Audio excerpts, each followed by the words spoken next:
आजच्या काळात आपण सगळ्यात जास्त मेंटली टायर्ड झालेलं आहे।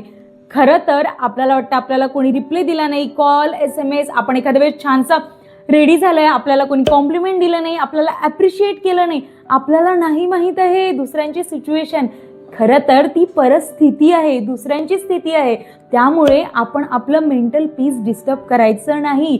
सगळ्यात महत्त्वाचं आहे आपण आपली स्वतःची जबाबदारी घेणे, आपल्या प्रत्येक गोष्टीला स्वीकारणे, जे जसं आहे तसं आपण, आणि आपली रिस्पॉन्सिबिलिटी आपल्या आनंदाची आपण घ्यायला हवी। दुसऱ्यांची स्थिती माहीत नसते, त्यामुळे आपण स्वतःला जज करायचं नाही, प्रत्येक गोष्ट स्वतःला लावून घ्यायची नाही। कारण खरं तर सगळ्यात मोठी जबाबदारी आपण आपली स्वतः आहे, आणि आपलं मेंटल पीस प्रोटेक्ट करणं हे सुद्धा आपल्या हातात आहे।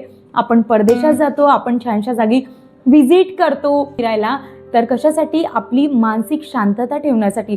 पण तिथे जाऊन सुद्धा आपण कधी कधी काय करतो ना, कंपॅरिझन करतो, कोणी आपल्याला छान म्हटलं नाही, हे खूप छान दिसतंय, त्या सगळ्या कारणाने त्या जागी सुद्धा जाऊन आपण आपलं मानसिक शांतता ठेवत नाही।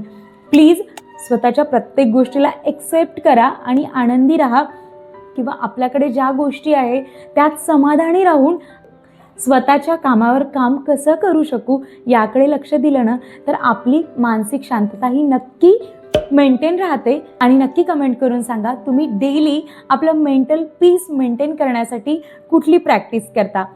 आणि नेहमी स्वतःवर प्रेम करा, स्वतःच्या गोष्टींवर प्रेम करा।